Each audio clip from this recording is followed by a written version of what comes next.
we are all set to go. Been a few weeks, but finally back to doing news and video gaming. So start off this week, we are going to talk about the SAG-AFTRA possibly teaming up with the video game industry, voice actors, writers, all the stuff that would affect, the AI would affect people's work in this, in the video game industry. There's possibly a strike on the horizon for them to strike against the video game industry for protection against this AI generated stuff coming out. Obviously, you know, video game industry is very similar with voice actors and animators and well, not animators, but graphic artists, or you know, all the stuff that is also in the TV and movie industry. Writers, actors, voice actors, all that type of stuff, they work very closely together. So they're trying to protect their own stuff. And I even brought this up like a month ago, maybe a few months ago, with AI generated like scripts and movie and TVs trying to experiment with AI. It's possible that it could affect the video game industry as well in the same way. Just copying, you know, just AI kind of stealing and copying works or taking from their works and them not being credited or not being paid for it. A lot of actors have come out revealing that they make nothing off residuals from Netflix, and video game voice actors are worried about, you know, the same thing happening to them. So yeah, it makes sense. It does make complete and utter sense with how the landscape is going with TV and movies. We can see that happening in video games with certain companies being incredibly lazy. Strike authorization, which gives the guild's national board the authority to declare strike if bargaining fails to produce a fair deal, will end September 25th. By September 25th, we could be seeing a strike happening in the video game industry, which isn't too far away. So we'll have more news on this real soon. So they held a meeting to talk about this, and despite these efforts, the companies have failed to address our members' needs. The main sticking points are artificial intelligence, wages, and safety. So yep, same thing with the movie industry for the most part. But yeah, they sat down, talked to Epic, Activision, Disney, EA, which was one of the lazy groups I was talking about, Insomnia, you know, WB, Take-Two. A lot of these are the bigger names in the industry. So apparently they have not come to any sort of agreement. So now this is going to go into a vote, I guess, where they will decide whether they're going to go on strike or not. And yeah, I honestly, I think it would happen. I think these companies right here are the first companies in line to try well, for the most part. Insomnia, I'm a little surprised about, but EA, Activision, Disney, Take-Two, you know, no surprise, WB as well. You know, they seem like the type of companies that would definitely use AI and at least experiment with AI as a cheaper way of making video games, which again, I don't support. I think it's a horrible idea. I think AI generated shit is just awful, purely awful. TV shows, movies, scripts, writing, books, all that stuff has been proven that it's not as good as actual writers. So hopefully they don't, hopefully they don't have to go on strike, but I have a very good feeling it's going to go to a strike very soon. So we'll see how that affects the video game industry, probably in the same way we're seeing it affect the TV and movie industry. So that's really not good, but I'll keep you updated and I'll keep an eye on this. But moving on, Xbox will reveal new games this year at the Tokyo Game Show. So Xbox is already, or the Game Pass is already on kind of a roll. Apparently Game Pass has more to come. I don't know if this is for the end of 2023, since, you know, most of 2023 is pretty much over now, but I have a good feeling maybe into next year we'll be seeing announcements. Players can expect to hear progress updates from Xbox and Bethesda and see a creative, diverse collection of games from creators predominantly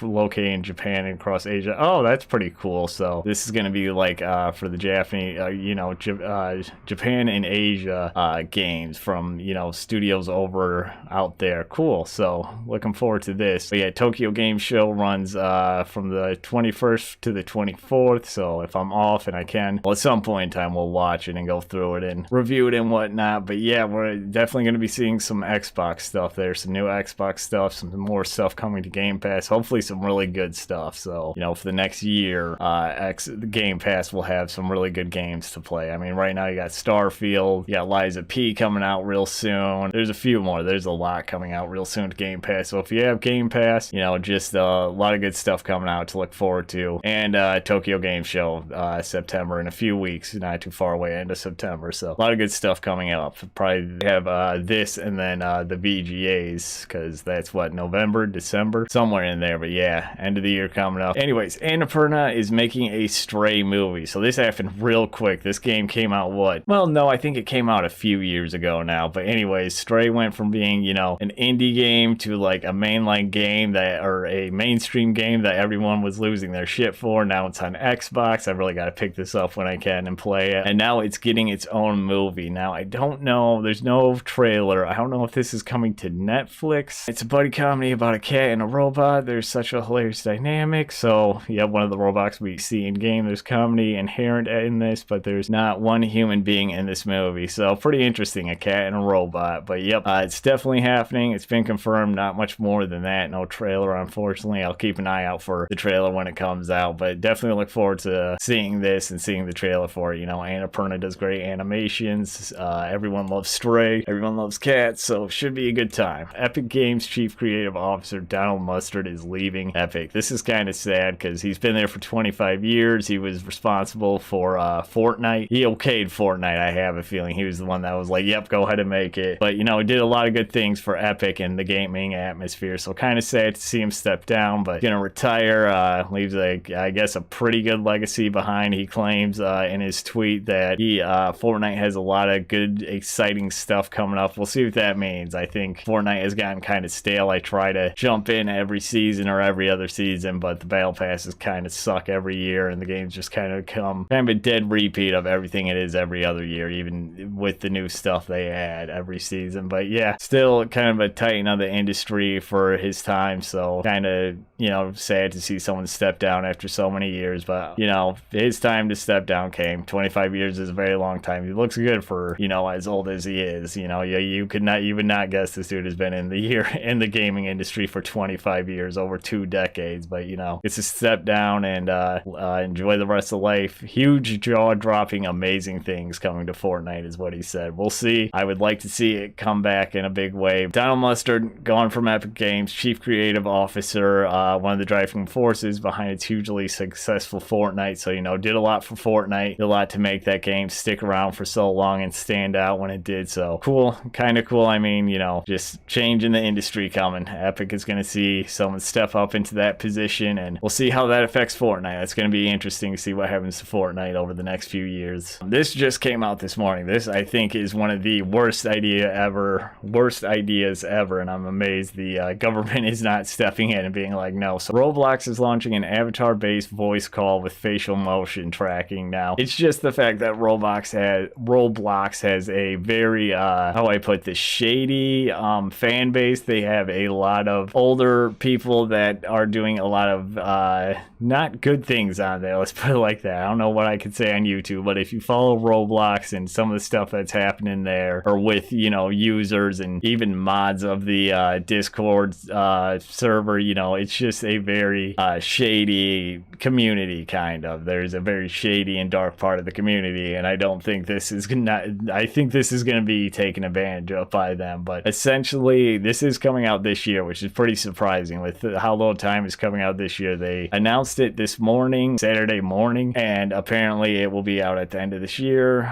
The company's already pushing into new demographics, announced that it would foster, oh yeah, and apparently it's going to be fostering mature content. So yeah, you know, I don't know. It just seems like Roblox is really playing into kind of the creepier side of its fan base, and I don't know if that's a good thing. I don't know if they're just trying to ignore it or if they understand, and I just don't know. But essentially, this is going to be an app through with Roblox where you can use your avatar and chat to people online, as you can, or through a voice call. I mean, you can chat to people through a voice call, as you can see in these images. But it's not like the typical Roblox avatar. They are trying to update it and whatnot, but that's really not my point here. My point here is I can see a portion of the Roblox community trying to take advantage of this for nefarious reasons. So I don't know. I'll keep an eye out on this, but I have a feeling it's not going to go over well. We'll see what happens. Just kind of something that you know, like I said, oh, it's also, Roblox is also coming to the PS4 and PS5 if you really care about that. But my bigger point is that, you know, they probably shouldn't be doing a part Zoom and part Memoji style app just because of some of the community there. I mean, hopefully they get it under wraps, but I don't trust Roblox at all. So we'll see what happens with this. And finally, let's talk about Starfield, since I've been playing this on Xbox, and it apparently had a huge launch. They are reporting over 6 million players. What was this? I think this was like the day of the official release, not the like early release. It was the biggest Xbox Xbox Game Studio launch day yet. So over 6 million people on launch. I think it's a fairly good game. I've been playing it live on stream, and I've been really enjoying it. I'm not going to say it's a perfect 10 out of 10 game, but I do think it's a strong comeback for Bethesda. I think this is much better than Fallout 76. I think a lot of people are blowing up some shit just to hate on Bethesda Studios because we really haven't had much problems. I mean, it is 30 FPS, and then we've seen it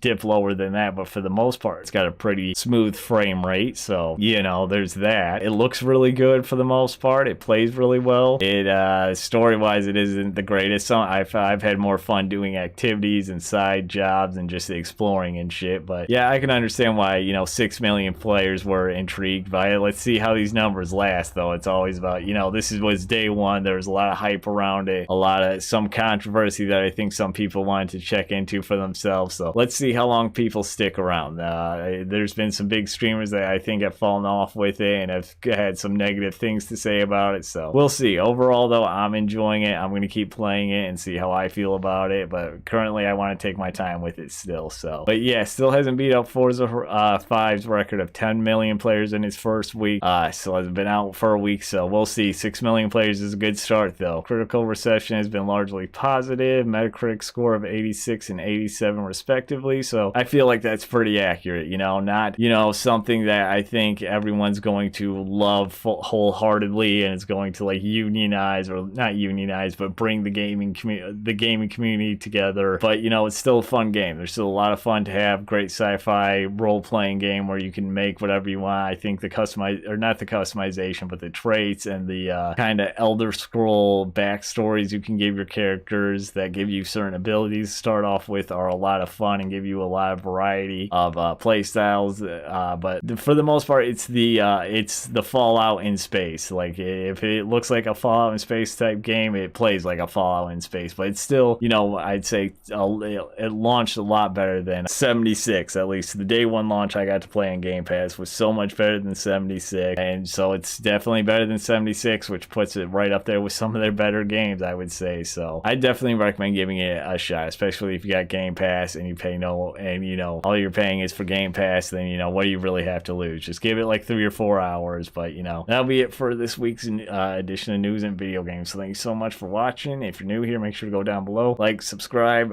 Really helps me out a lot. You know, best way to support me is through that, and the algorithm helps me reach out to more people and get in their recommendations and hopefully get more subscribers. But yeah, definitely do that. Also, make sure to check all the links down below. Discord to come join the community and talk to other members in the community as well as me. Twitter is a good place to reach me as well. Instagram, TikTok, I post quite regularly there. Patreon as well. Don't forget, you can also go over to Patreon where you can get early access to all videos, get your name in videos, as well as, most importantly, help me support the channel and help keep me going. So really appreciate that if you could. And yeah, all that usual, you know, YouTube stuff is down there. So just check the description for more links and more ways to keep up with me. Come follow me over there and keep up with me. But yeah, make sure to have the bell turned on so you know when I'm live streaming here pretty often and regularly, but as well also regular videos here as well. So all that good video gaming stuff, you want to keep up with me and keep up with what's going on in video gaming, make sure to be subscribed here. But yep, thanks everyone, and have a good rest of your day or night. Hopefully I'll see you here soon. Yeah!